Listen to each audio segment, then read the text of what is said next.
First of all, my name is Frank Mora, the director of the Latin American Caribbean Center, for all those of you out there in C-SPAN world. No.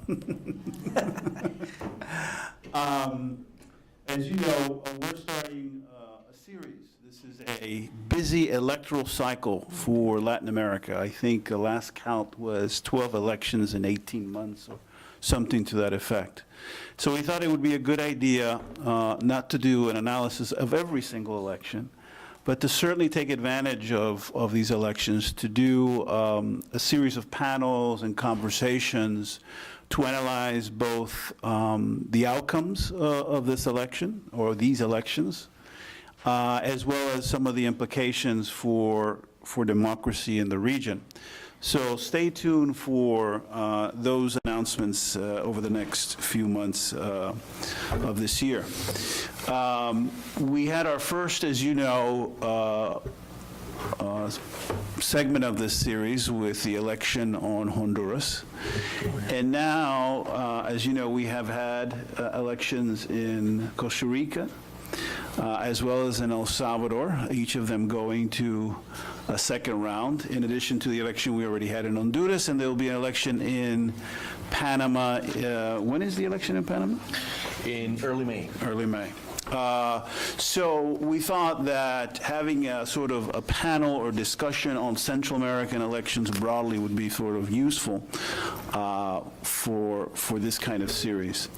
We're very fortunate to have someone who lives and works at FIU who is an expert on Central America, Jose Miguel Cruz, who is most importantly the Director of Research at the Latin American Caribbean Center, in addition to being a visiting professor in the Department of Politics and International Relations.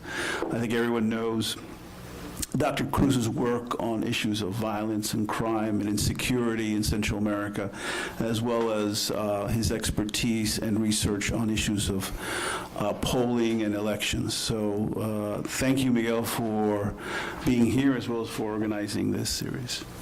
And then we're delighted also to have someone who knows Central America quite well from very different vantage points. One as a politician, two as an academic, and three as a bureaucrat. Indeed. Dr. Zamora, I think, as you all know, is someone who has had the really opportunity to look and work on the region from very different perspectives. First as being second vice president of Costa Rica in the second administration of Oscar Arias. He worked, which is when I met him, when he worked at the Brookings Institute, also working on many of these governance issues at that think tank. And now we find him at the Organization of American States, leading the political affairs section at the Organization of American States. And so he knows these issues intimately. And not because he's Costa Rican or because he's been a politician, but because he's been analyzing this for some time. And so, Kevin, thank you so much for joining us and being part of this My pleasure. series. The way we're going to approach this is we're going to give Jose Miguel and Kevin 15 minutes each, and I will be inflexible with 15 minutes. And then we're going to have a conversation. We're going to go back and forth, sort of an interactive with all of you, as well as I will be asking some initial questions to start the discussion. So, Kevin, I think you took the short straw and you're going first. Well, thank you very much, Frank. It's a pleasure to be here. This is my second time in less than a year at FIU, and I thoroughly enjoyed it the first time around. So it's always great, and it's also great to, quite frankly, to escape the vile weather in Washington. So I thank you all for being here, and I have to duly thank the Latin American Caribbean Center for putting together this panel. It's always a joy to share the floor with Jose Miguel, whom I met a number of years ago, and who's someone that really I have a lot of intellectual respect for. I mean, I've been acquainted with your work for a long time, and I always learn new things from it. It's also a joy that I get to talk about Costa Rica. I mean, Costa Rica, gets sort of the short end of the stick because nothing ever happens there. Well, it did happen. Something did happen just recently. As you all know, we had an election, and it turned out to be a remarkably interesting election, even for our standards. What I'm going to try to do in the next 15 minutes is give you, first of all, and very, very briefly, a little bit of, I'll try to put the election in a wider context, number one. Then I'll give you a sense of the results. Then I'll give you a sense of the likely scenarios that could unfold. And then I'm going to talk about the implications of these results.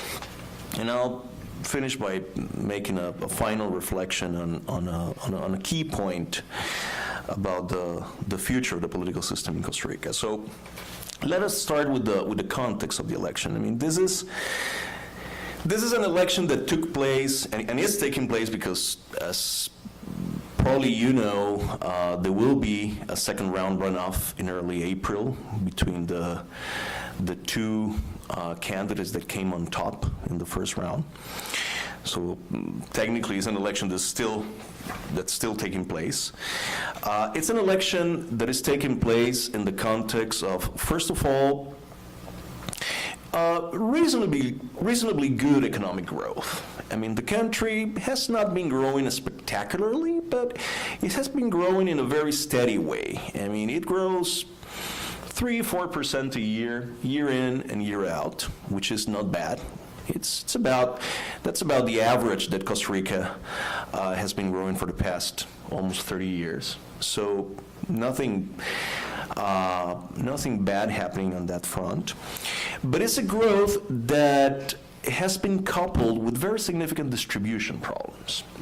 It's a country that's one of the few in Latin America where inequality keeps growing at a very significant pace, and that over the past 2 or 3 years has also begun to have somewhat visible problems with unemployment.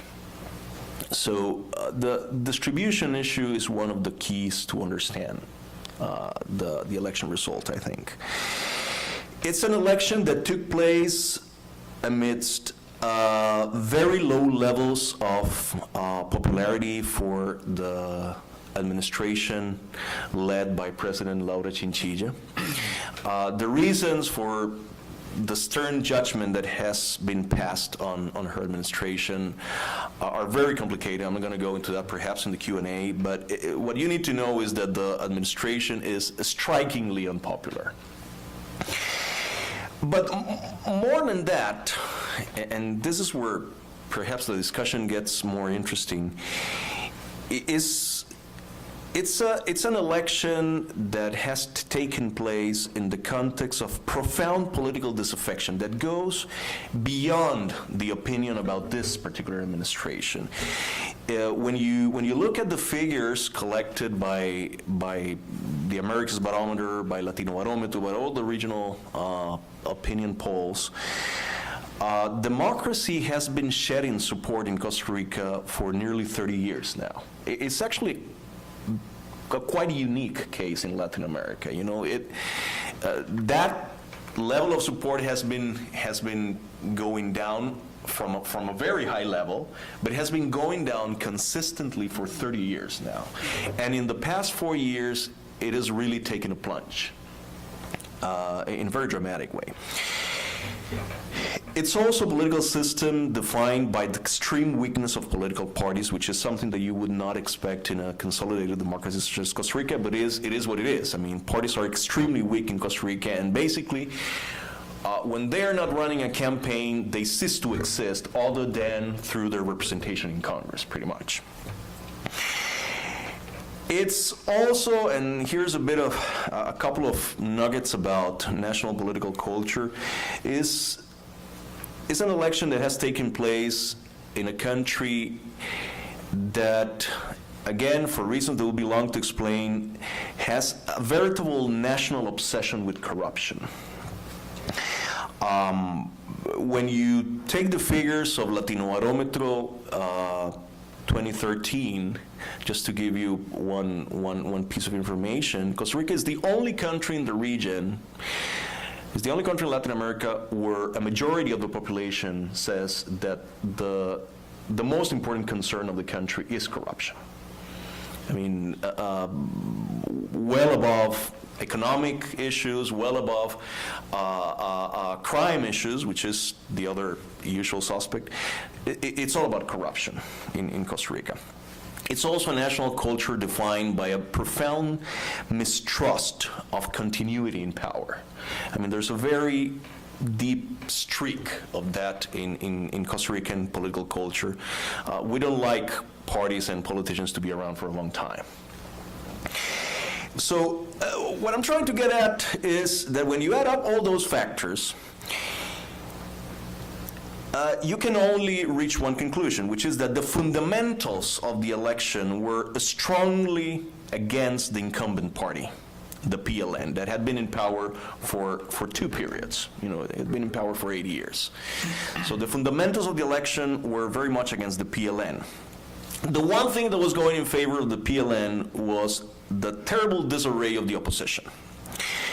But as it turned out, and as it happens very often in politics, occasion makes the thief. You know, when the opposition that was in a terrible disarray saw an opening, they used it very well. And I guess the other practical implication is that if the fundamentals of the election were very much against the PLN, the incumbent party, the PLN needed to run a flawless campaign and needed to field an extraordinarily strong candidate, and it didn't. So that's by way of a context. Now, the results. Well, the results that we had on February the 2nd were really amount to a political earthquake. Who are the winners? Well, the first and most obvious winners, the first and most obvious winner is the PAC, the Partido de Acción Ciudadana, and its candidate, Luis Guillermo Solís, who against all odds came out on top. I mean, this is a guy that 2 weeks before the election had 5 points in the opinion polls. And, you know, why that happened, why that amazing surge in the polls in the final week or so for Solís happened, it's a complicated story, but in its essence, I would only say that Luis Guillermo Solís became the responsible way to punish the status quo. Because the other big winner of the election and the other central character in this election was the Frente Amplio, the Broad Front, and its candidate, José María Villalta, who hails from the far left. And he played a very interesting role in the campaign. He exploded in the polls. I mean, the Frente Amplio had been so far a very minor political party in the system, a marginal actor in the system, and all of a sudden, you know, there was this explosion in the support for the Villalta, for its candidate. Essentially, what happened with this guy was that he played the role, I mean, without technically being an outsider, because he was actually a member of Congress, he is a member of Congress, he played the role of the outsider in a system that was ripe for one. And he exploded in the polls, but peaked just too early. And that scared a lot of people. And that also forced him, towards the end of the campaign, into, I mean, the fact that all of a sudden, out of nowhere, he became the front runner, forced him into I mean, all of a sudden he was really, he had a chance to win the election, forced him into all sorts of rhetorical contortions and contradictions. So in the end, his support dwindled to 17%, which is still a fairly impressive showing. And by the way, I didn't mention when I talk about Guillermo Solís that he ended up getting 30% of the vote. He came out on top, and that was totally unexpected. So those are two obvious winners of the election. Who are the losers? I mean, the first big loser is the PLN and Johnny Araya, the candidate. This is a stunning rejection of both and a stunning rejection of the administration. And to tell you how serious of a rejection this is, I mean, you only need to know that Johnny Araya lost the San Jose County, where he has been a mayor for 22 years. I mean, this guy has been around for a long time, and he lost in San Jose by 7 or 8 points. So that only gives you an idea of how stunning this loss must have been to him. And when you take a closer look at the election results, you start finding quite striking things. I mean, the PLN, and fairly structural factors, come to the fore. The PLN has very serious problems with young people, with young voters, and with the urban population, which is tantamount to saying that the average PLN voter is a non-renewable political resource, essentially. So the PLN has a problem that goes well beyond this particular election. I mean, it has a very structural problem that in many ways is in the wrong side of history, on the wrong side of history. The other big loser is the far right, the libertarian movement. By the way, Johnny Araya and the PLN ended up getting 29% of the vote in the first round. The other big loser is the far right, the libertarian movement and its candidate Otto Guevara, that ended up getting something like 12% of the vote, and they basically shed half of the votes that they got in 2010, and were reduced to a representation of 3, maybe 4. I mean, there's one seat hanging in the balance. 3 or 4 deputies in the next legislature.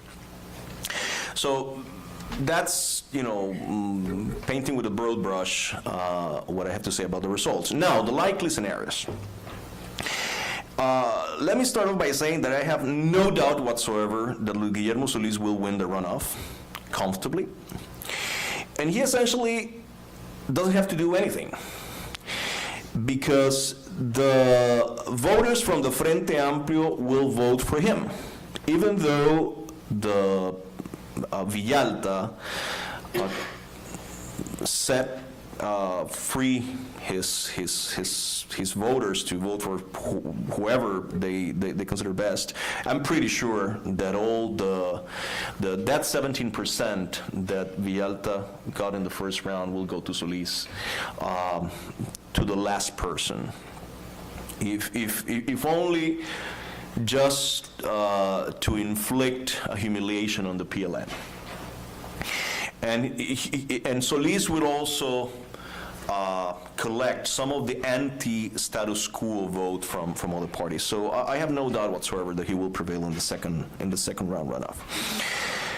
Johnny Araya will try to appeal to the notion of well-tested leadership that the PAC doesn't have, that doesn't have the team to, take charge of government and that sort of thing. I don't think that's going to work. The notion of well-tested leadership is a tough sell in a country that seems eager for change. He would also try to lump together the PAC and the Frente Amplio.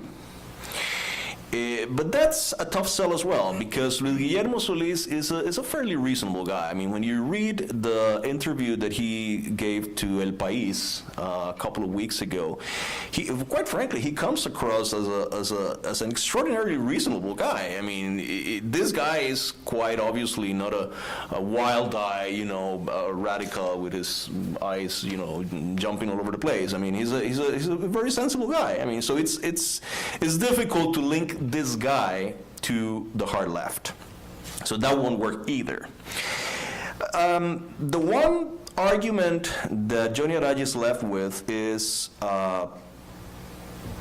trying to point out the PAC's weak representation in Congress and therefore the likelihood of serious governance issues arising. And he might be onto something there, because actually if Solís prevails in the runoff, he will have to make do with 13 deputies in Congress, which is about 20% of congressional representation, which is very little. So anyway, I mean, in terms of likely scenarios, everything points to an increase in the abstention rate and a heavy victory for Guillermo Solís. Now, the implications. Number one, the first implication that I would like to mention is about the interpretation of the result. This is quite clearly an anti-status quo vote, but not just that. Somewhat to my surprise, there's an ideological element to it. If you're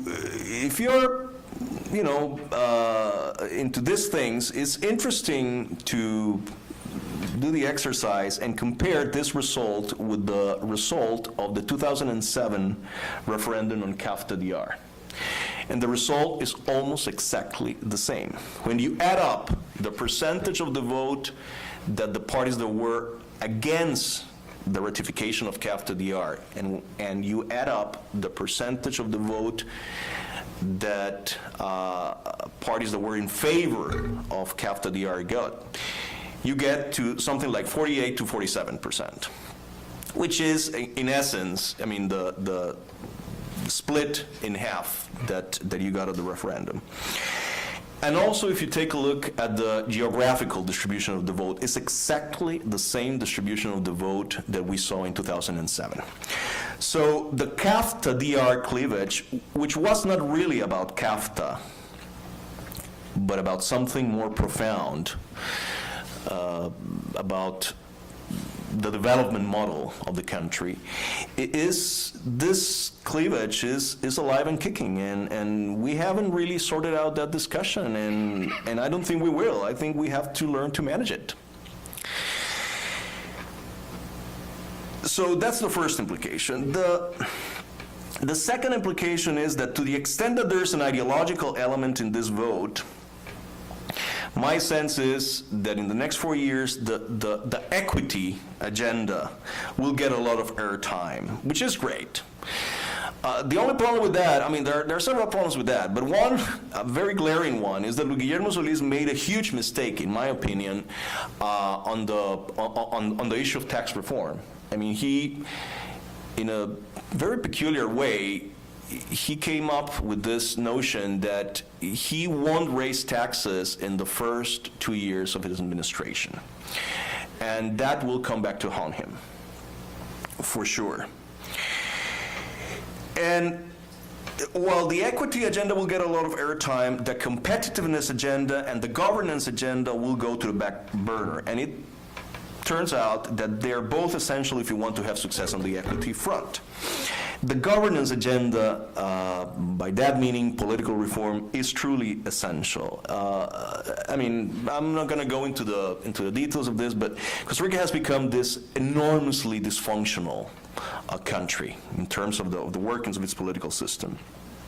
So we really need to do something about that. I mean, party platforms are futile exercise in Costa Rica because you never know whether anything you write in there will become a reality. So that's the second point. The third point, the third implication is that the allocation of seats in the Legislative Assembly is a veritable nightmare and will be and will make governing very, very difficult. I mean, ever since the old two-party system broke down in 2002, we have been waiting for parties to come together and reach a consensus, and it hasn't happened. I mean, every 4 years, we keep saying that this time it will happen. It never does. And this is where the lack of experience and the political style of the PAC may become truly important, because the PAC, that's Solis's political party, has built a record by explicitly shunning the kind of horse trading and pork barreling that are absolutely essential if you want to manage the kind of legislative fragmentation that they will have to deal with. They don't have the disposition to engage in that sort of thing, or the political operators to do that. So that can be a major problem. My impression is that it will be nearly impossible to adopt major political, economic, or social reforms in the next 4 years. So we'll continue to muddle through. Yeah. The fourth implication is that the PLN will have to go through a major makeover. It needs a new message, it needs new messengers, and above all, it needs new ways of doing politics. The PLN, again, I mean, I'm not going to go into this. I guess to some extent it's also a personal thing. The PLN will go through a civil war, but the one thing it cannot do is it cannot go back to the past.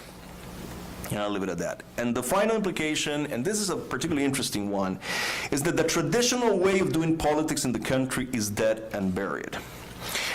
Big party rallies, sticky jingles, colorful flags, and that sort of thing, that sort of things are gone for good. Even for a skeptic like me, I have to admit that social networks matter a lot, and they did play a crucial role in the election. Opinion polls, well, after what happened with opinion polls in Costa Rica in this election, we really have to let go of the obsession with opinion polls. I mean, they really played a disgraceful role in the campaign. Future candidates will have no option but to go through 20 debates throughout the campaign, because debates played a key role in this election. And last but not least, the election showed that you don't really need to run multi-millionaire campaigns to succeed. In that sense, Costa Rica behaved remarkably like a European country. And this is one good thing that you can say about the Costa Rican political system, that over the past 20 years, the role of money in politics has decreased massively, which is obviously a good thing. A final reflection, and with this I finish. On February the 2nd, everything changed except the political problems of the country. And no problem is more important in my book than the deeply dysfunctional nature of the political system. And that's partly a problem of institutional design. I mean, this horrific proliferation of veto points that prevent anything from getting done, but it's also a problem of the decay of the representation system, the obliteration of political parties, and I guess one of the results of this election was that before this election, the political parties were very weak, but you at least could say that the PLN was a reasonably robust political parties. Now, quite frankly, all the parties are in disarray, including the PLN. So, I guess, this issue of the institutional makeup and the decay of the representation system goes a long way towards explaining the pervasive sense of malaise that is behind the result and the downward trend in the support for democracy. And until and unless we take seriously the urgency of carrying out a major political reform, maybe even a constitutional assembly, we will be doomed to continue the downward spiral the country seems to be in politically. We will continue to talk endlessly about equity, about what to do with education or the environment or infrastructure, as though it was possible to do much about these things. Believe me, it's not possible. Unfortunately, the issue of political reform was barely talked about during the campaign. So in other words, the country is barking at the wrong trees, watching the time and the world go by and squandering the opportunities that the country's history has so richly prepared it for. Thank you.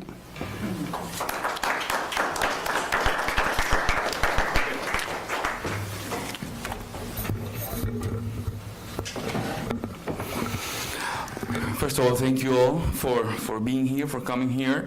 And I want to also thank Kevin for taking the time, making the trip, to the south for one day, rushing. We're honored to have him here. So let me explain what I'm going to talk about. I'm going to talk about the Salvadoran elections. Basically, going to talk about four things. First, I'm going to provide a perspective on the Salvadoran elections in general, put the elections in context. Second, I'm going to talk about the peculiarities of this election, 2014 election, in which ways this election is different.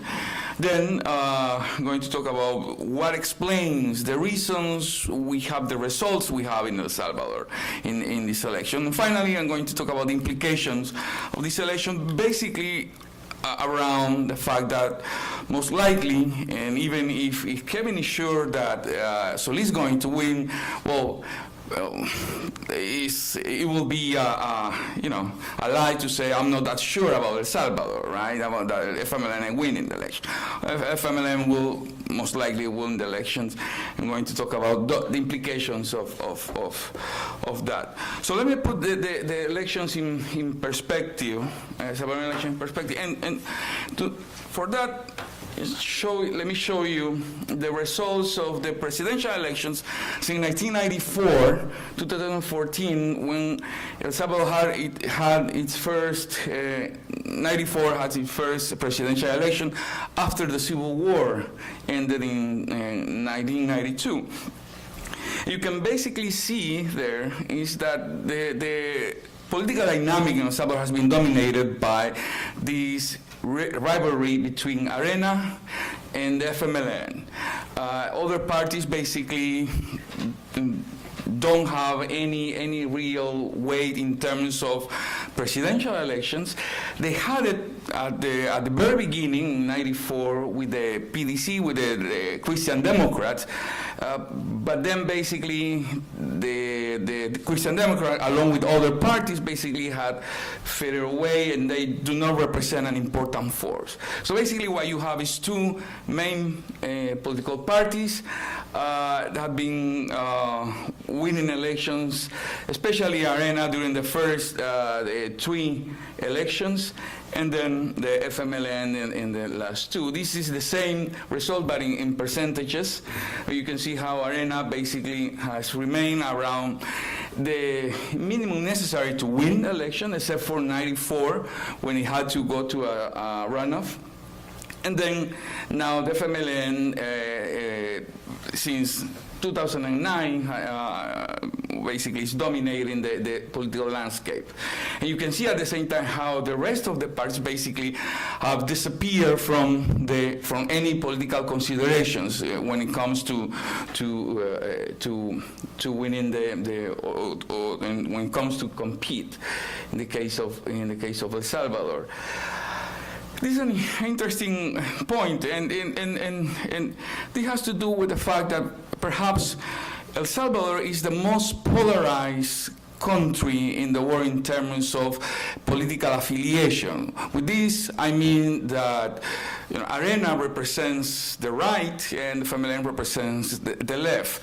And if we're going to go by for instance, what Kevin just described in Costa Rica, for instance, Arena will be closer to what Kevin called the far right in Costa Rica, and the FMLN will be basically the closer to what what he also described as the far left in Costa Rica. So we have a very polarized system, and this system basically has been in place since the end of the war. In other words, what this means is that we Salvadorians have continued fighting the war by political means, right?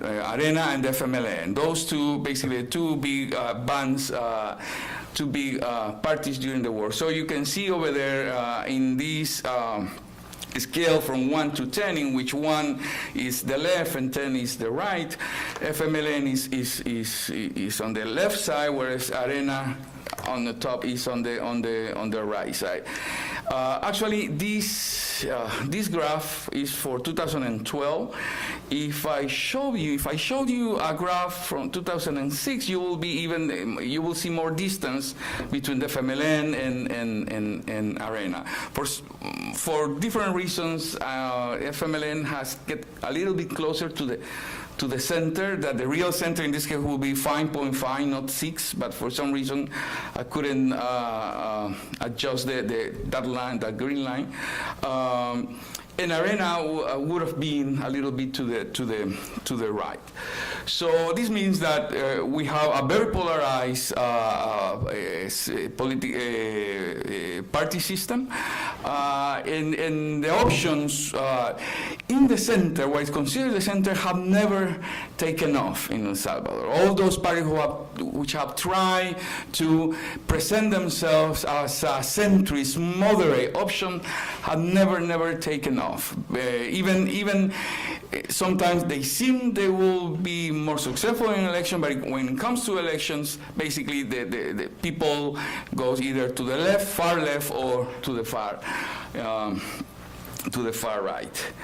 So, what are the singularities of this election? Well, four points.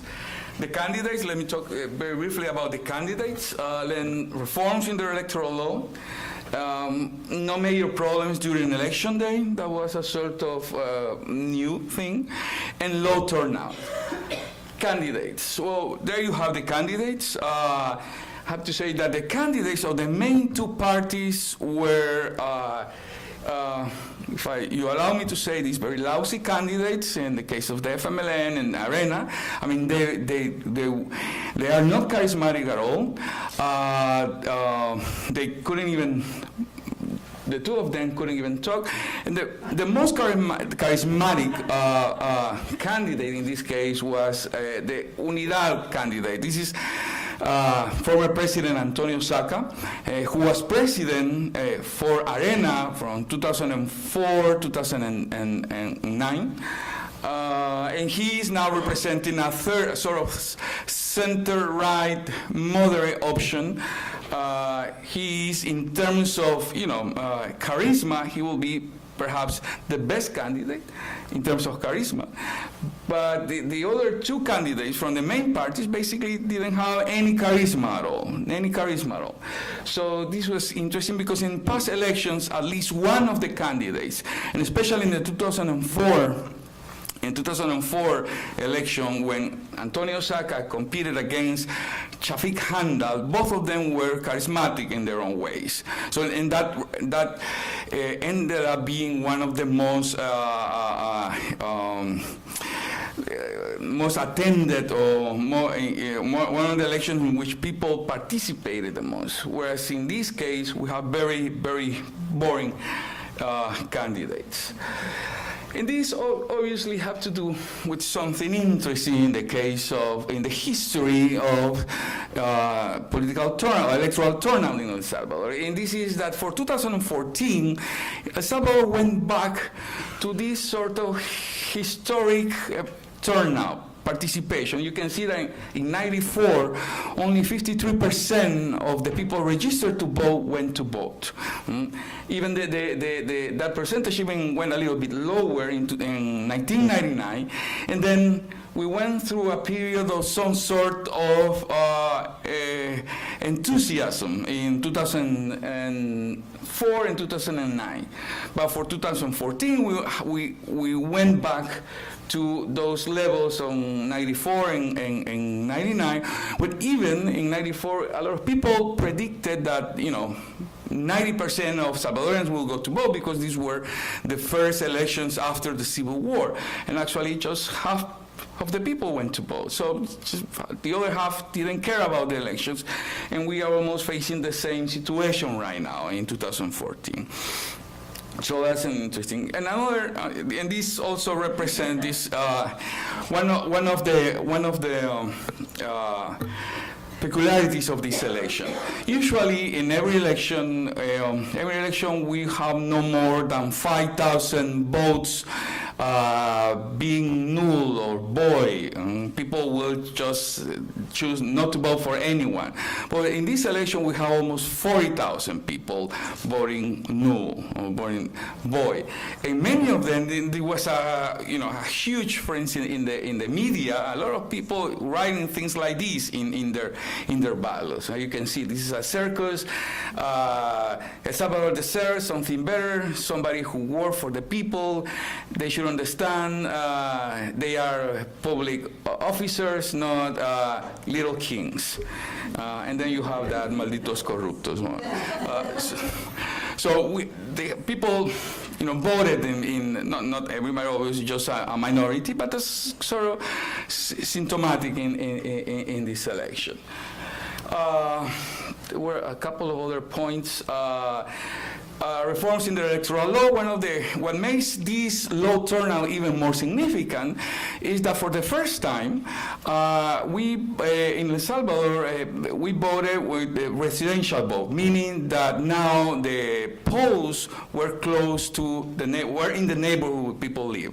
This is the first time in El Salvador. Usually, El Salvador took the road of having big voting centers where you were assigned, and those voting centers could be at the other side of the town, at the other side of the city, of the metropolitan city, right? Just to show to the world that a lot of people went to the voting centers. Well, in this case, for the first time since the end of the war, we have the voting polls in the neighborhood. So that supposedly should, facilitate the voting. People will go to vote in higher turnout, and that didn't happen. Okay, so that's even more significant. So what explains the electoral results? Two things. First, what I call the political economy leading to the elections, and the other thing is the campaign. Both of them are, they are related, obviously. Political economy.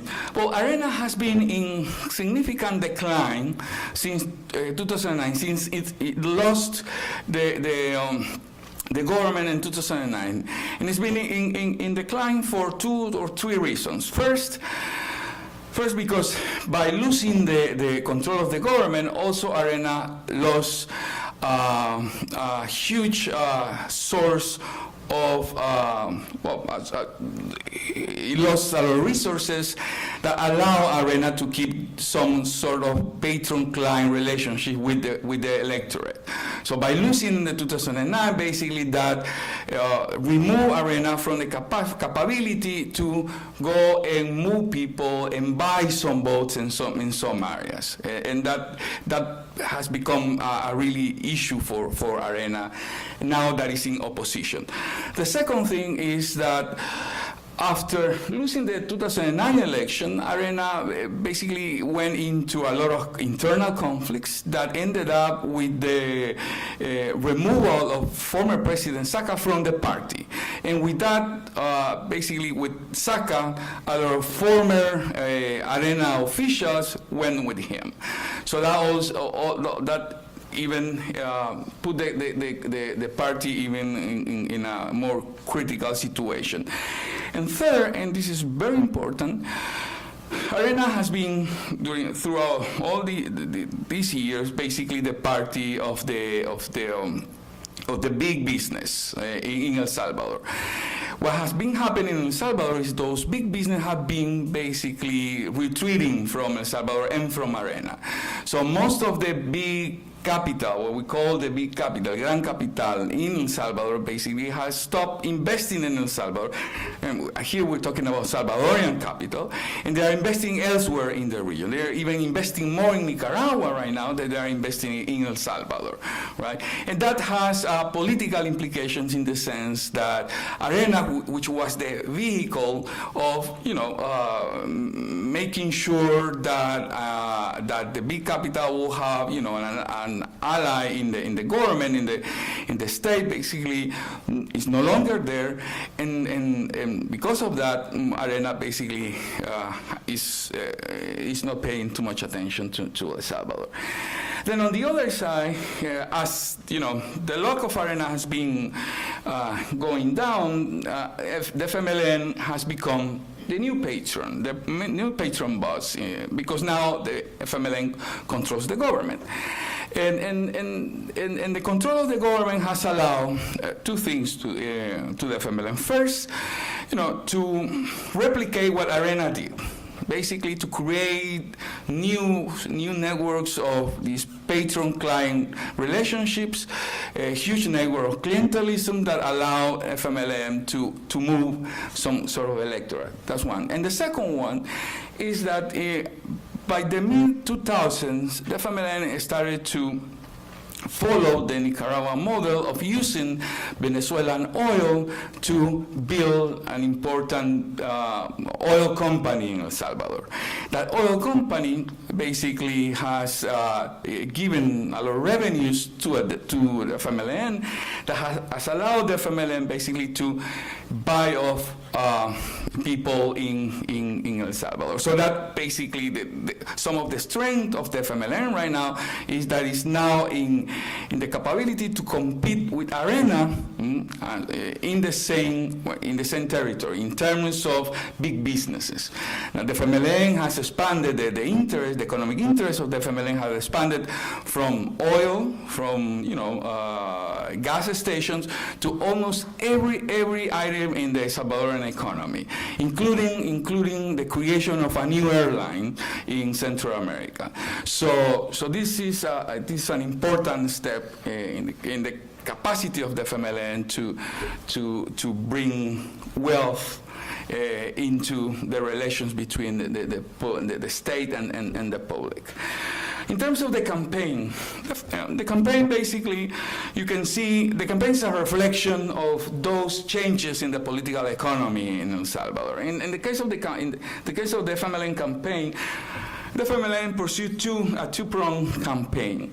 First, a very, very well-elaborated campaign, a very positive campaign around the candidates, obviously not showing too much the candidate, but showing, the good things that the FMLN has been doing during the Funes administration, okay, on the one hand. On the other hand, also the FMLN conducted a very negative attack campaign, but not by the FMLN, but by President Funes. Basically, Funes has been hammering Arena and the opposition using its position as the president. So that has allowed the candidates basically to present themselves as people who are working or candidates who are working or interested in the people without messing with the bad or negative messages of the president against Arena. And Arena has, on the other hand, conducted a very bad campaign, very incoherent campaign, a sort of live for the day campaign, sort of, let's put this message out today, and then tomorrow we'll get another message very different, and even contradictory messages. So it's very incoherent, very non-professional in the sense that sometimes you see the spots of Arena and you think, who is running this campaign actually? This campaign seems to be run by, rookies or something like that. Whereas the FMLN, on the other hand, they show a really, really strong campaign in the media. And finally, in the campaign, there was an affair with former Arena President Francisco Flores, who was accused by the current president, Funes, of embezzlement of $10 million. So the Congress has started an investigation against Flores that has been very bad managed by Arena and Flores himself. Actually, Flores was the main advisor of the Arena candidate. So that basically showed that the current candidate for Arena was being advised by somebody who had some very questionable past. And he didn't help either, because basically at some point when he was being interrogated in the Congress, former President Flores, when he was interrogated, he had, have taken $10 million from a donation from Taiwan. He said something, no, there weren't $10 million, there were 15, as I can remember, $15 million. Okay, so it's even more, right? And he was unable to respond what were the destinations of those funds. Okay, so in this situation, basically, the result, the FMLN won by a 10-point margin, not enough to avoid a runoff. Arena will need the complete support of Unidad, the Antonio Saca party, to defeat the FMLN, but actually that's not going to happen, because if you look at the polls, Unidad, basically 60% of Unidad would vote for Arena, but the other 40% will vote for the FMLN, and that's more than enough for the FMLN to win the elections. Also, it is an interesting point because of how close the FMLN came to win the elections. Really, it just needed like 30,000 votes, something like that. Arena actually has seen a role very diminished negotiating with the FMLN and also with Arena. Basically, everybody anticipates that the FMLN will win, that the FMLN is not needing, that much support from Saca and Unidad. So Saca found himself basically without enough elements to bargain with. And as of now, public opinion survey favor FMLN by 8 to 16 points. The little margin is by 8. The maximum one is 16 points. Implications of FMLN victory. What we can expect in the short run. FMLN victory will empower the hardliners within the party, basically because this is a strategy that the FMLN pursued in this election was a strategy long pursued by the hardliners, where in the past the softliners within the party basically have pushed the FMLN enough as to present other candidates, sub-candidates. In this case, the hardliners basically put the candidate they wanted, and they said, we're going to win anyways. So this will, in some way, make, this result will confirm the thesis of the hardliners. And then what's going to follow within the ranks of the FMLN, I think, is what model to follow, the Nicaraguan or the Venezuela model. There seems to be more factors pushing the FMLN towards the Nicaraguan model in terms of good relations with the big business, good relations to some extent with the U.S., and good relations with every sector of the society. Why?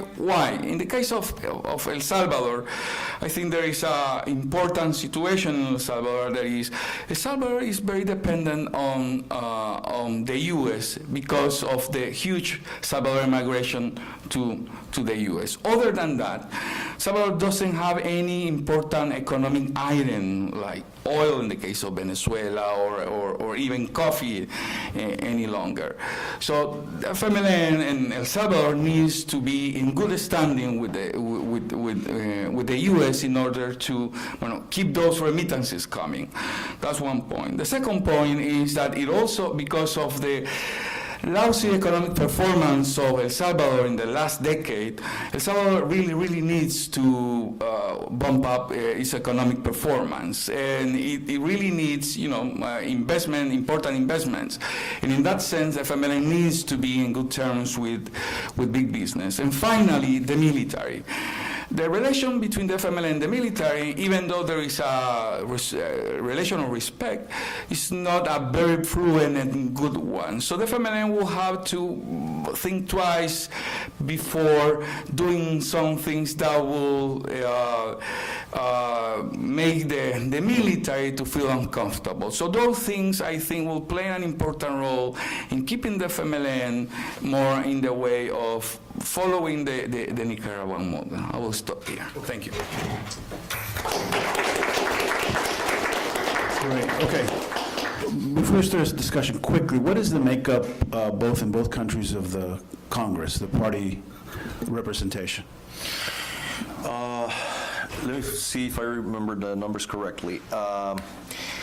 The Costa Rican assembly is very small. It's only 57 seats. So 18 of those seats will go to the PLN, which we will have the largest caucus in the assembly. 13 will go to the PAC. 9 will go to the Frente Amplio, to the hard left. 8 will go to the Christian Democrats, to the PUSC, the old,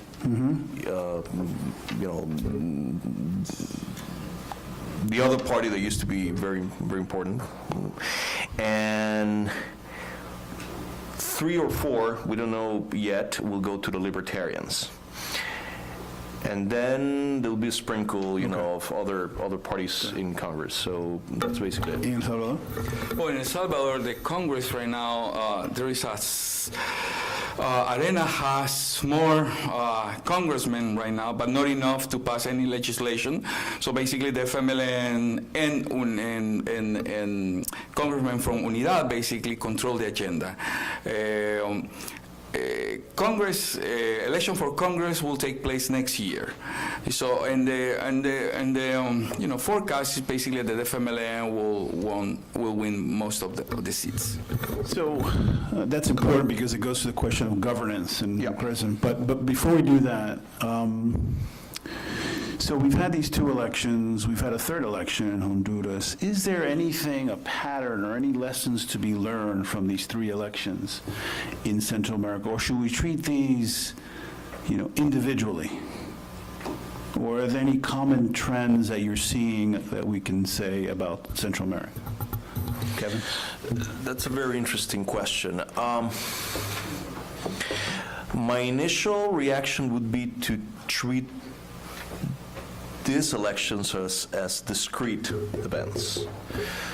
All politics is local, and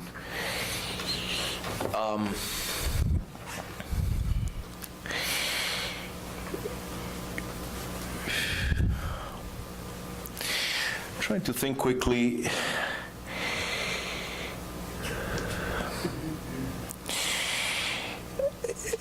Even though there was a surge in the support for the hard left in Costa Rica, and whereby the Frente Amplio is no longer a marginal actor, I quite frankly see very little appetite for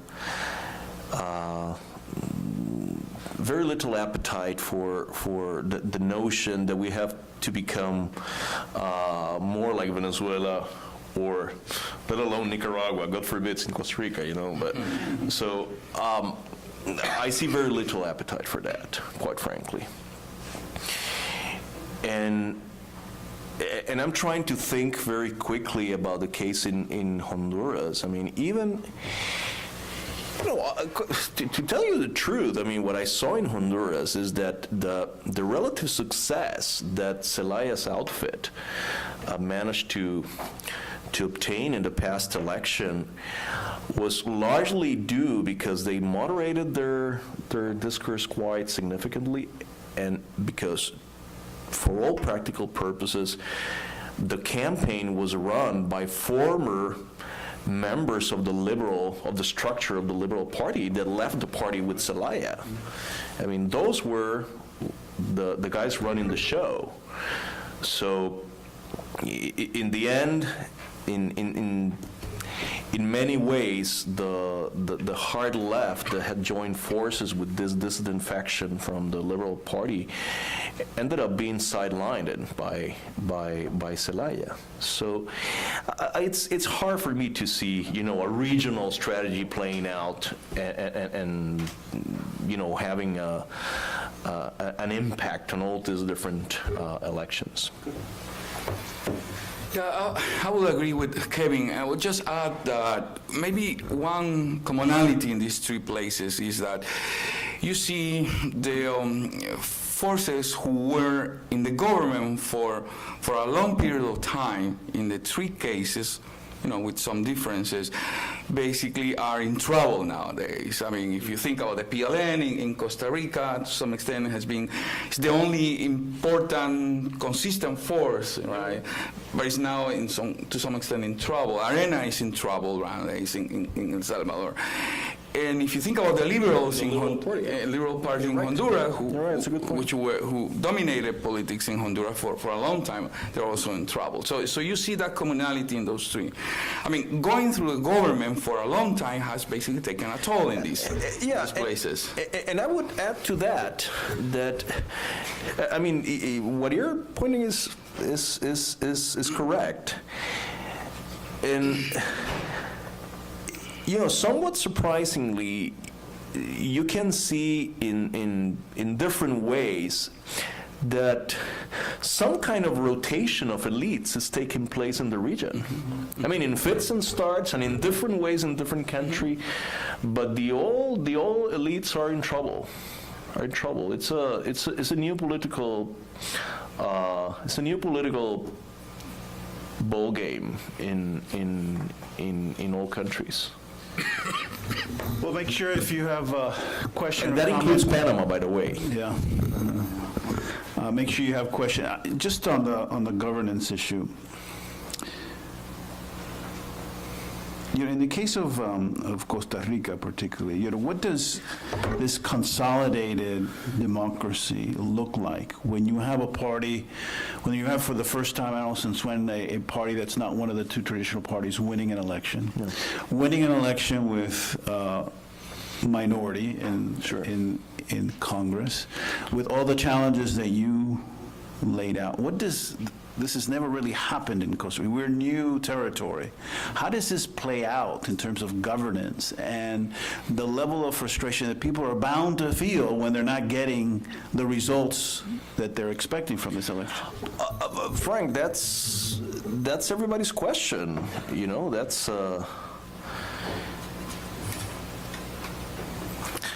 a crucial question. I mean, that's why I said in my presentation that everything changed except the political problems of the country.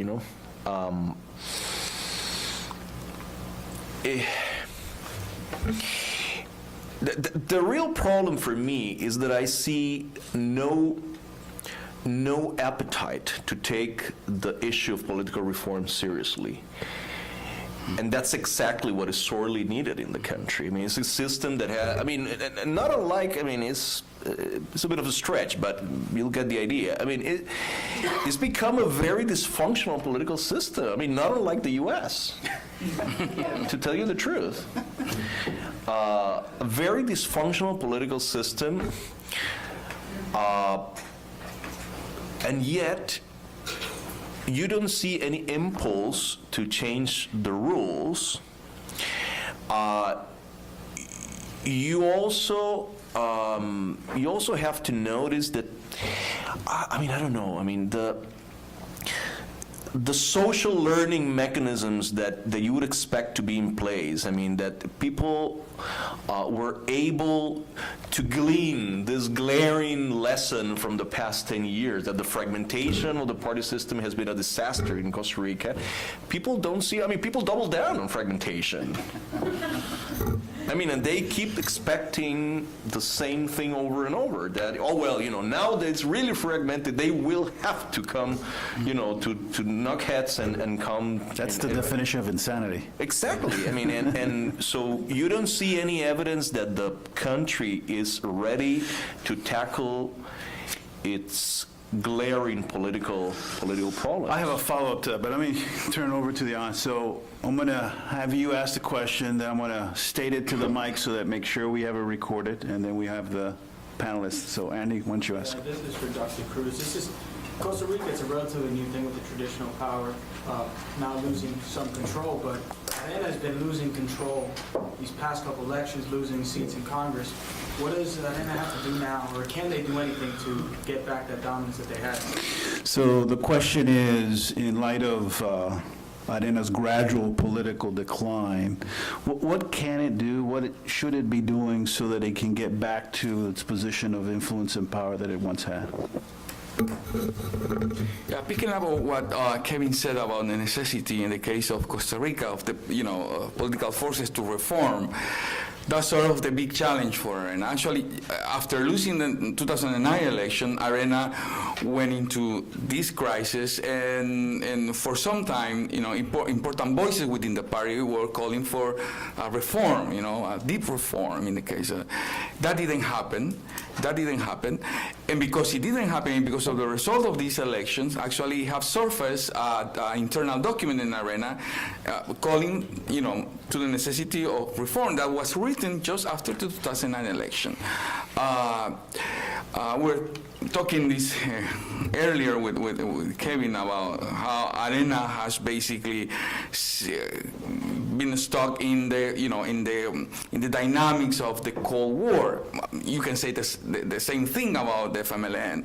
The difference right now is the FMLN has the resources right now, whereas Arena is basically all the resources that it had because of the big capital basically has left the country, right? So the FMLN basically is still living in the Cold War as well as Arena, but the difference is that the FMLN still have the resources to, put in front its own program, and they don't see the need to reform right now. They will see it later on. But Arena right now needs to go into that sort of, mindset. Professor Arras. Yes. How important are security issues in the campaigns or in the elections? Yeah, how important was the security issue in both elections? That's a relatively easy one to answer. I mean, in the case of Costa Rica, the significance of citizen security as a political issue has declined quite markedly over the past 4 years, and I guess this is somewhat strangely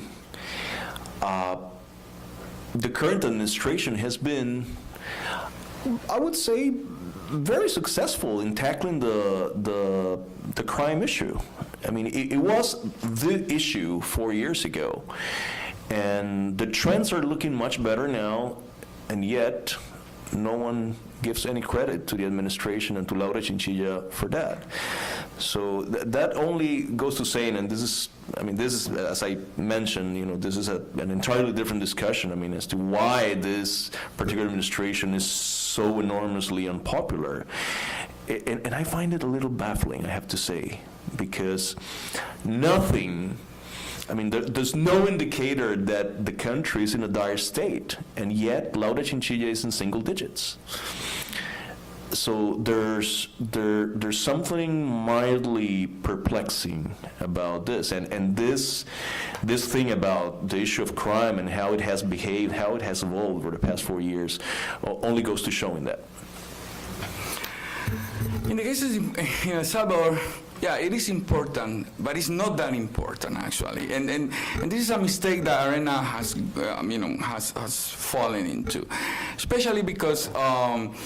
For the FMLN was, smart enough to understand that the main concern for the people, obviously was security, but the main concern it was the economic problems, especially jobs.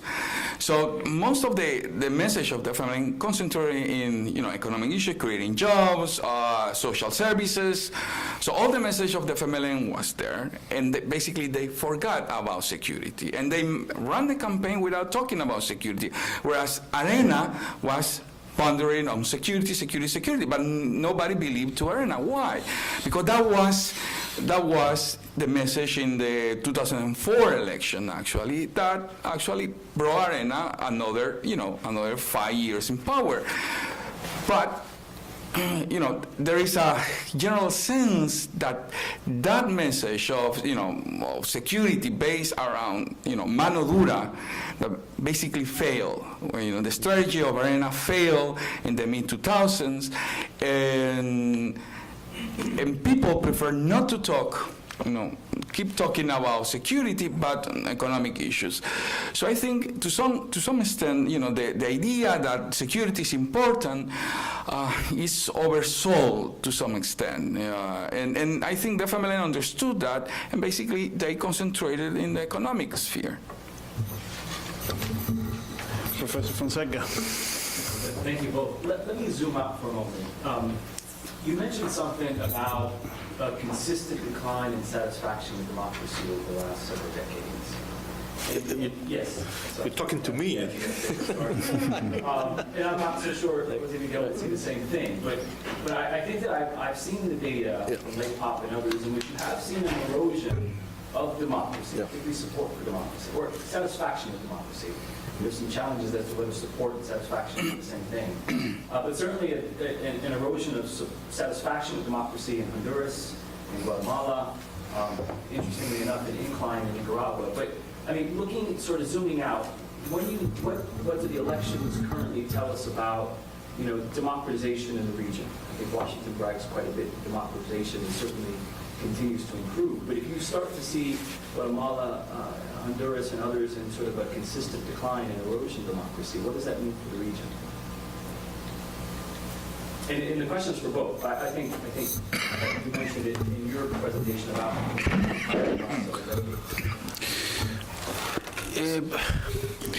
I would have to look at the numbers. I'm not entirely sure that there's a consistent decline throughout the region.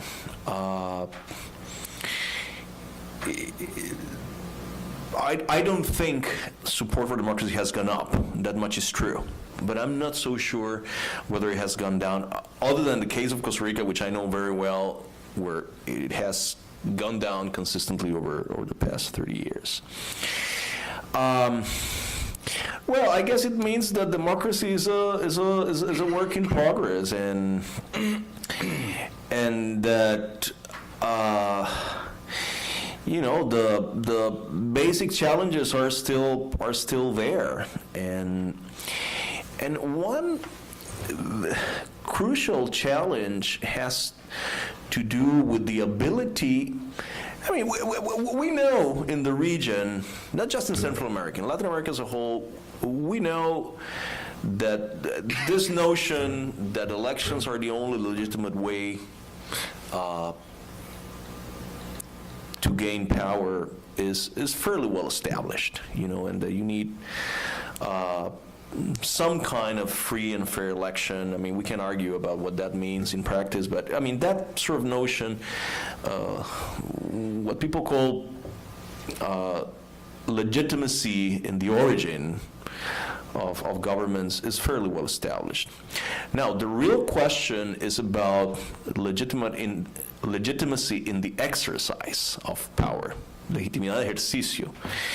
And that's where the problems in how governments deliver public goods and public services to the population become truly important. I mean, and that's the stage in which we find ourselves in. And that's a very thorny issue in a region. I mean, just to give you an idea of the size of the problem, of the magnitude of the problem. I mean, it's a huge problem in a region where the tax burden is below the average tax burden in sub-Saharan Africa. I mean, how on earth are you will you be able to provide decent public goods and services to the population?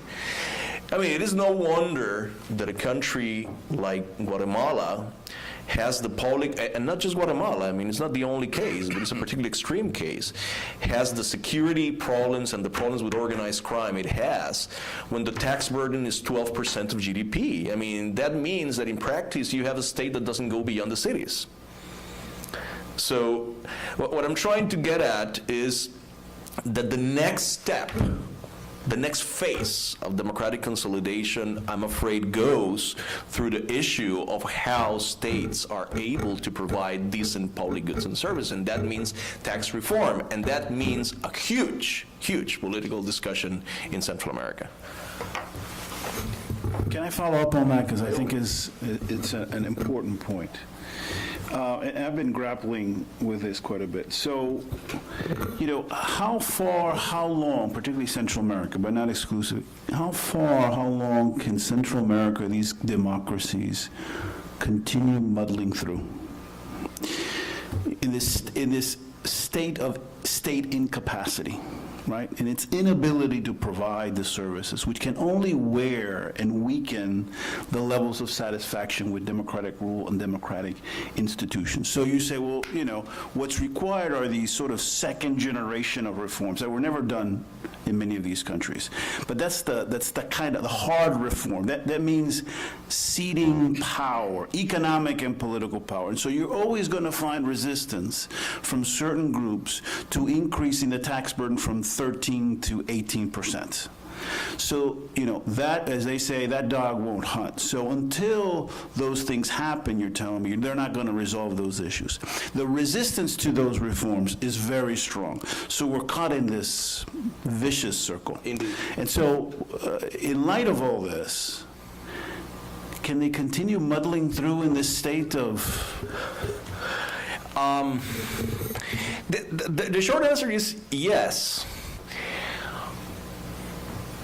Yes, with a qualification.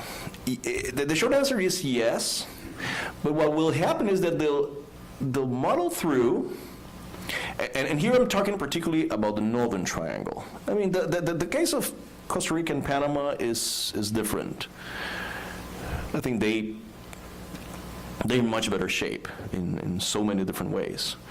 I mean, with all the political problems that both countries can have, I mean, they're in much better shape and they have better economic prospects and so on and so forth. But about the Northern Triangle, they will continue to muddle through,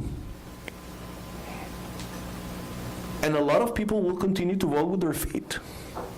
They will just make the trek north. And that's what's going to happen. Quite frankly, I mean, if you ask me, and this is a very sad thing to say, and it pains me, but to tell you the truth, in the case of El Salvador and Honduras and Guatemala, when you take a close glance at their economic prospects for the future, you see no future other than a future tied to migration and remittances. You know, take the case, once again, the case of Guatemala. I remember looking this up, you know, 2 or 3 years ago. What this country spent in research and development, which we would all agree that is a fairly crucial variable in terms of adapting to the 21st century, right? Well, the number of patents per million people in Guatemala was on a par with Yemen, which is practically a failed state. So you get the picture, you know. It's very difficult to come up with any clear idea as to how these countries will be economically successful in the 21st century. So my sense, as of today, is that they will only continue to be viable entities by exporting their young people. I agree with Kevin. And one of the things surprised me, and going back to your question, Brian, about, you know, what is the the state of support with democracy in the region. Basically, what you see is, other than Costa Rica, you talked about Costa Rica, but you see Honduras in every indicator possible, any indicator, all the indicators show a very low support for democracy, legitimacy, everything. And the big question becomes, how come Honduras hasn't collapsed yet? In the sense, I mean, well, we can have a discussion on whether Honduras has collapsed already or not, but sometimes it surprises me that Honduras is still there, right? To some extent. Yeah, looking at all those indicators, and Guatemala is in similar situation. El Salvador is perhaps, and not because I'm Salvadorian, really not, but El Salvador is, it goes that path too. And I agree with Kevin. I mean, as of today, I mean, you see the only option, and I think that's related to what we're seeing here. 50% of people voting. Where's the other 50%? The other 50% are thinking on migration, migrate to the United States. They're still thinking on that. And that's the same picture you see in Honduras. Honduras have for many years, historically has had one of the best, levels of electoral participation, historically, Honduras. The last election, how much was? 60% of, that was very low for Honduras. It went up. It went up a little bit. But that's low for Honduras in general terms. And the other 40%, I will say, I mean, you think, migrating. Those are the responses for these countries, I mean, as of now. Yes, in the back. Because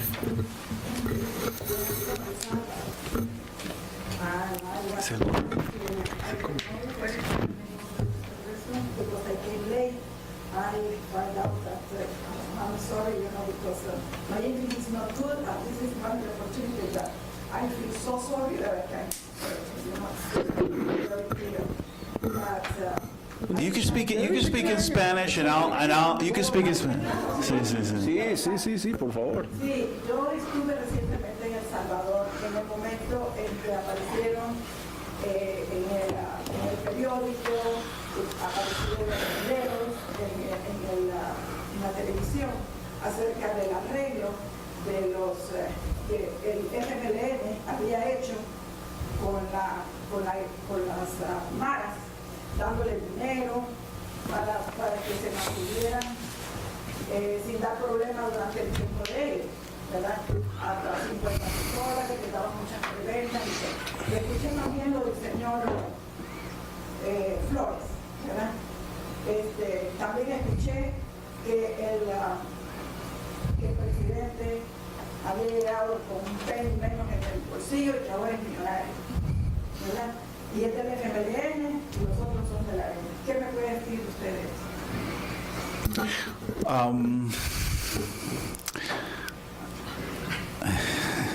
So I've been seeing videos and reading and observing about a number of deals between the FMLN and the MARAs, in which the FMLN has been paying off members of the MARAs so that they can maintain a level of nonviolence, relatively nonviolence during their government.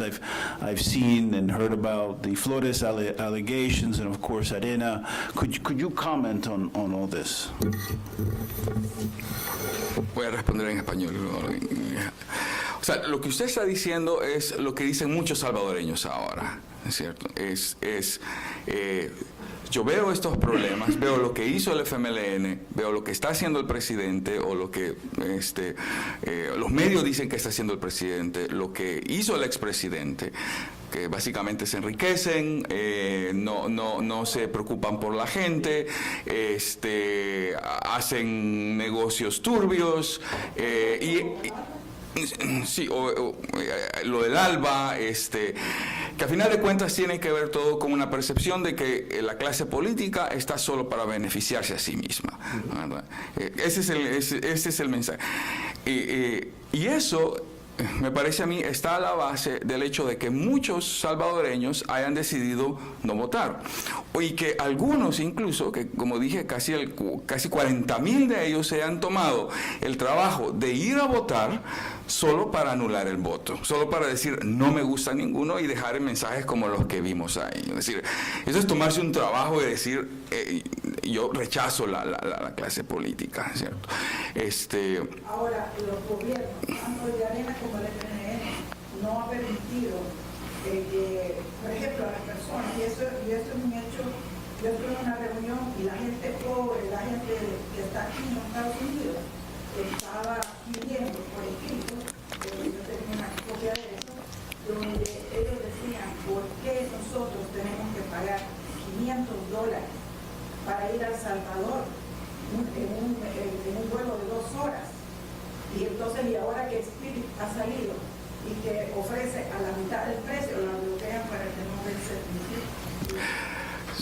Bueno, sí, es parte de la misma dinámica, pero usted me recordó de algo también, que creo que es importante, que dice mucho. Una de las reformas electorales en esta elección es la posibilidad de que los salvadoreños en el extranjero pudiesen votar. Y había muchas expectativas de que muchos salvadoreños se iban a registrar para votar. No, pero no sucedió. Igual, solo 10.000 salvadoreños de 1,5 millones aproximados que supuestamente viven en Estados Unidos, solo 10.000 se registraron para votar, lo cual también, sí, bueno, en todo Estados Unidos. Eso lo que en el fondo mucha gente interpreta eso como un indicador de el poco interés que tienen los salvadoreños que ya salieron del país de influir en la política. Para decir algo sobre ese punto, en efecto el dato que está dando José Miguel es cierto y es alarmante. No es excepcional, en el sentido de que los países que introducen el voto en el extranjero normalmente lo hacen con una gran expectativa y a la hora de los números, muy poca gente lo aprovecha. Si usted, si tenemos una conversación sobre México, nos vamos a encontrar exactamente lo mismo. En general, la gente que emigra del país, el acto de emigrar es en sí mismo un rechazo al país, de alguna manera. Ahora, ¿cuál es la implicación práctica de esto?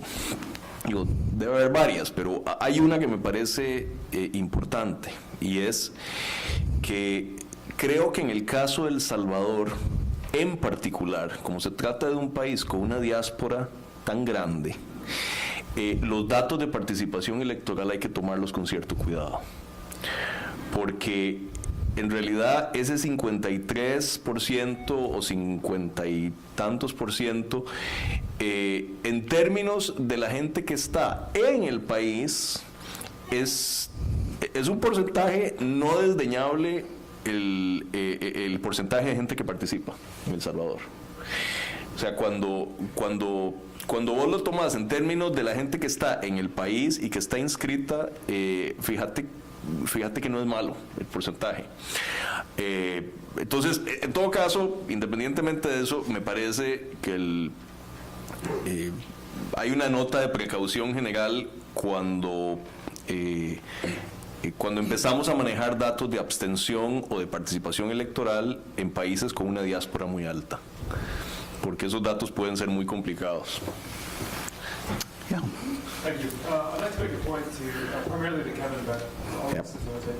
I'd like to make a differentiation between electoral system and systematic strength. You guys seem to be extrapolating a lot from the electoral system. For instance, you've said that the obliteration of the two-party system or the fragmentation has resulted in this very weak system. And then later you said that it was because stated that voter turnout was a result or a cause of this weak system. And I was just going to make the point that in Germany they have a multi-party system and they have a very strong state system. In the United States, I think 58% of the people voted in the 2012 election. So that's a pretty low turnout, but I don't think the other 40% are thinking of migrating. What they do have is very weak systematic strengths in terms of bureaucracy. They have ministries with just ministers and no real power to them. So can we really extrapolate things from the electoral system that these countries have in terms of system? I think the link is more indirect than you suggest, in the case of Costa Rica, at any rate. I think the fragmentation of the party system has not had any visible effect directly on turnout rates, for instance. Abstention did not go up this time around. Actually stayed exactly the same as it was 4 years ago. I think the link is more complicated. The real problem is that the fragmentation of the party system is preventing in a very visible way the political system from adopting reforms that are sorely needed in order to ramp up the ability of the Costa Rican state to provide decent public goods and services. And that's where the problem comes. Is in the effect that this is having in the capacity of the state to deliver what people expect. And that's where disappointment or disaffection sets in. So it's not a direct link, but through the ability of the system to deliver public and public goods and services. Let me take another perspective on that. And my point with the problem of low turnout in case of in countries such as El Salvador or Guatemala, that also has a problem of low turnout, is that, especially if we compare with the United States or with Germany, is that these are especially when you look at the data, starting in '94 in the case of El Salvador, these are countries that supposedly were building, democracy for the first time in their history. Okay, so you would expect that, given the opportunity to the people to really vote and decide, on their future, political future, right, with a direct implication. We spent 12 years in a civil war, and after that you will expect, as it happened in South Africa, right, after apartheid, all people went to vote. I remember this very well because I was expecting to see, I did some exit polls and quick counts in the '94 election in El Salvador, and I was stunned to see how low percentage of people went to vote, right? And then I went to my surveys, and I look at the surveys, and what people were saying is, this is not going to change our situation. These politicians are going to switch themselves places, and nothing's going to change. In the case of El Salvador, it has to do with this, a trait of the political culture that goes to the civil war. Because during the civil war, we have elections in which the government send these messages saying, you want to end the war, go to vote, and went to vote like 5 times during the Civil War. And the war didn't end, right? The war didn't end at all. So that created a sort of legacy for the future of people. No, voting will not solve the problems we have. The problem will be solved once the politicians agree on that and decide to do that, but we're not going to do that. So that's all the problem. And that's why I, to some extent, disagree with Kevin's position about the influence of migration. Migration indeed has to do with, this rejection of the political system. But I will say, every time you ask the people, if they are planning to vote, most of them are saying no. Most of them don't want to know about politics. So, yeah. Can I add something to my previous answer, which is one has to be very, very careful about making this comparison. Oh well, in Germany they have a whole bunch of parties and they're all happy and successful and all that. Well, it turns out that Germany, as most of Western Europe, you're talking about parliamentary democracies. And as it turns out, this combination of having a whole bunch of parties and a presidential system is a problematic one, and has been problematic from the historical point of view. I'm not going to go into that, but it's I mean, there's a whole, I mean, there are stacks upon stacks of books on this. And mind you, it's a combination that has become more common in Latin America. Take the case of Brazil. I mean, in Brazil, they have this whole bunch of parties, and they have this coalition governments, and mind you, my impression is that and that goes back to something I said in my presentation, the only way to handle that kind of setup is through a series of practices that have a very significant likelihood of increasing the level of corruption in your political system. So, we have to be careful. We have to be careful when it comes to this combination of a whole bunch of parties and a presidential system. It might be problematic.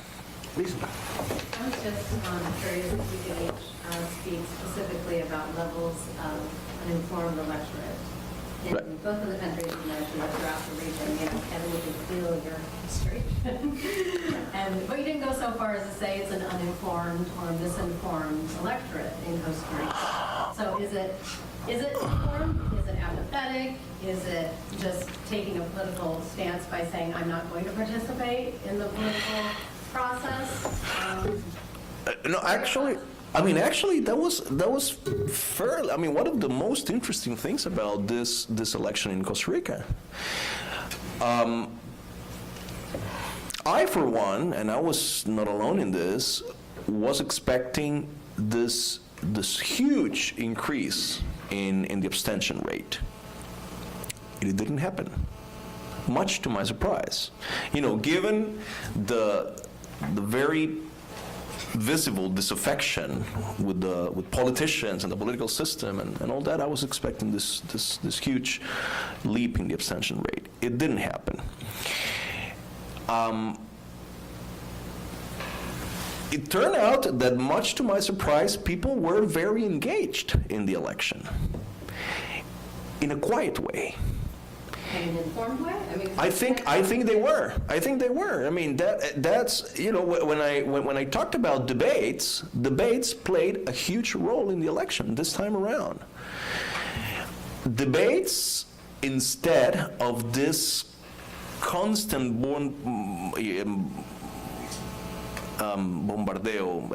bombardment of advertising, sound bites, and this kind of thing.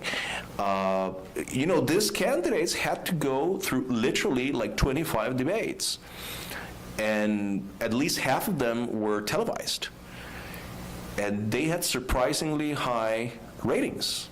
Like our Republican primaries. In a way, yeah. So I think that this time around, I would be hard-pressed to say that people were not informed. And actually, one of the things that kept them engaged and that made the abstention rate not go up was the fact that in a very visible way, people felt that they had real choices. And yet, though, you said they don't acknowledge some of the successes of Chinchilla. Yeah, but that's a different kind of discussion. I mean, this time around, you had a set of interesting choices to vote for. I mean, ranging from the hard left to the hard right. And all of them, particularly towards the end, with a good shot at winning. So, I mean, that, from the standpoint of the voters, that was a very sweet spot to be in. And people reacted that way, and ended up participation in numbers that I didn't expect at the beginning of the campaign. I mean, in the case in El Salvador, I would say the fundamental problem is not about misinformation or uninformed public. I think it's apathy and a rejection to some extent. And with that comes maybe people who don't want to know, who basically reject anything about politics.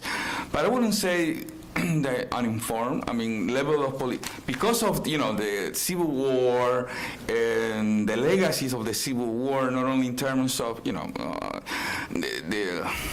discussion about politics that is in the Salvadorian society is very high nowadays. I mean, you go to El Salvador and you turn in the TV in the morning, and all the TV stations in the morning, all of them have political commentary in the morning, all of them. I mean, and they are very popular. People are watching those. I mean, in all channels. There is, I mean, it struck me when I came here, for instance, that you will have just political commentary, at night or Sundays, whereas in El Salvador it's all the time. It's political commentary all the time. That was a legacy of the war, and people are following that. But some people reject that and say, no, I'm not going to vote. I don't like them. I don't hear what I want to hear, and I don't go to vote. Dan, go ahead. Kevin, you mentioned earlier how a lot of folks are voting with the feet, that they're abstaining through migration. Be it, Not in Costa Rica, though. not in Costa Rica, No. but is this a factor throughout elsewhere in Central America? Sure. El Salvador. El Salvador for sure. He left because.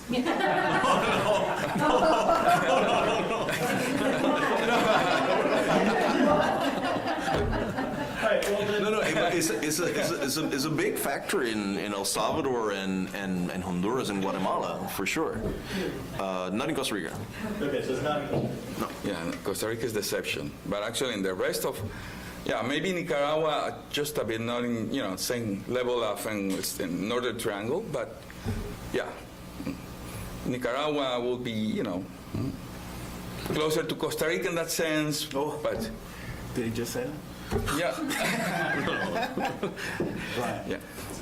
Just a quick comment. Thomas Walker, he essentially argues the fracturing of political parties as a result of the failure of political parties to actually promote and evolve beyond the muddling through of democracy. So I mean, he makes the argument that the fracturing is inevitable because political parties that manage to win elections can't seem to improve. As Dr. Moore says, as much things change, they stay the same, right? So that's one argument for the fracturing that I think he makes. And he also tends to generalize it on the left. Which leads me to the question. Gregory Weeks just put out a piece a few weeks ago essentially saying the right-left argument in Latin America is dead. He essentially argues that we're no longer in that sort of split divisive Interesting. environment between conservatives and liberals that we've evolved. And Central America has historically been really, we're starting with left-right. Would you say that as an observation that left-right divide is somewhat gone?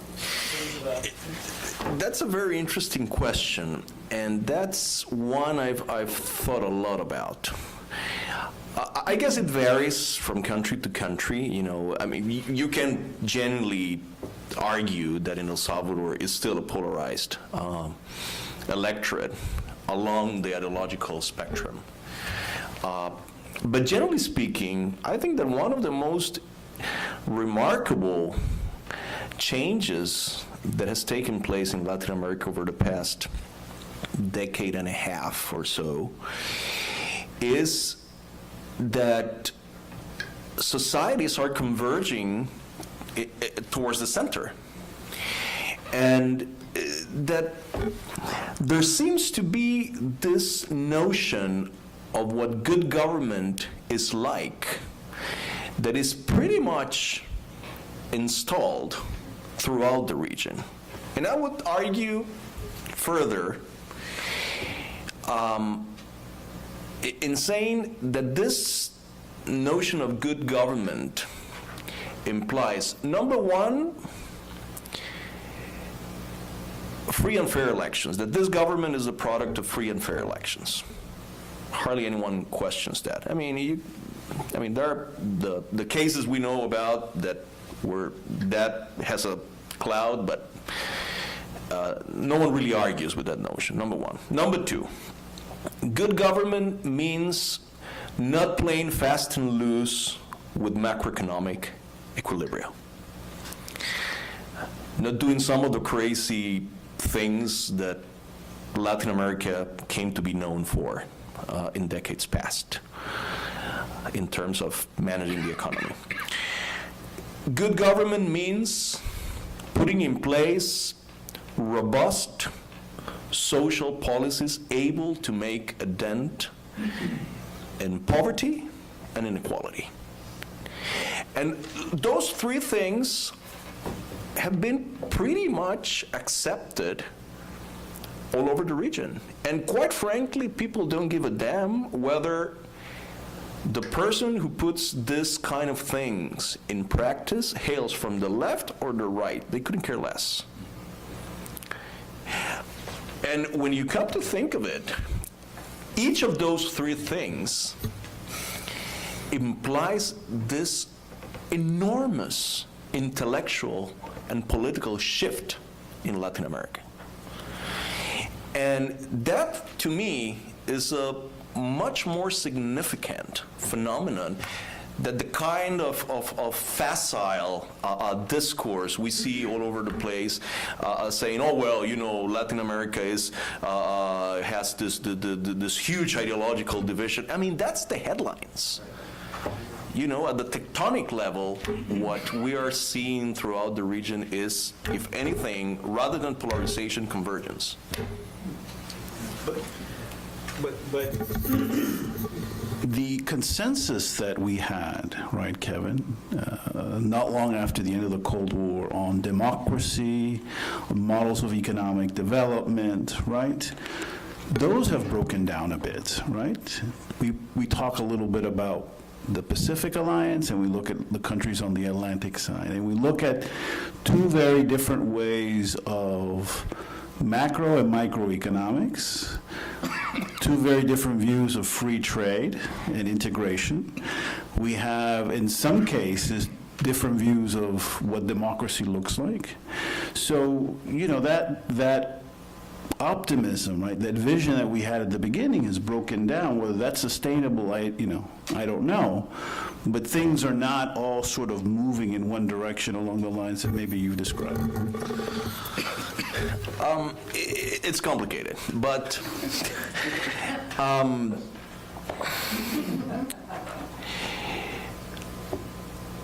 talking at the societal level. I mean, remarkably enough, if you take, I don't know, either the Americas Barometer or Latino Barometer, there's one question that asks people how important it is for the private sector to be robust and important. Venezuela comes on top. Go figure. So what I'm trying to say is that at the societal level, these are real shifts. In some countries, they are not being reflected in the way their governments conduct their affairs. But I would claim that whatever happens at the government level is less significant in the long run than the real cultural changes that seem to be taking place at the social level. I mean, there, the transformation is for real, and it's a very profound transformation. You know, I think Michael shifted the last piece he published, the last few years, put the center at about 46% of the region. In terms of those sort of, in terms of political identity sat in the center. I think it's either 44 or 46. Exactly. I mean, and Frank, I mean, when we talk about, yes, the Pacific and the Atlantic, tell me which element out of those three that I laid out is not accepted in Brazil? Free and fair elections, not doing stupid things with the macroeconomy, and putting in place robust social policies. Those guys are the poster child for that kind of stuff. If we weren't being taped, I'd answer you that question. Well, listen, we run out of time. Kevin, thank you so much for joining us. Jose Miguel, thank you so much. And thank you all for being here. Stay tuned for the next session on elections. Thanks again.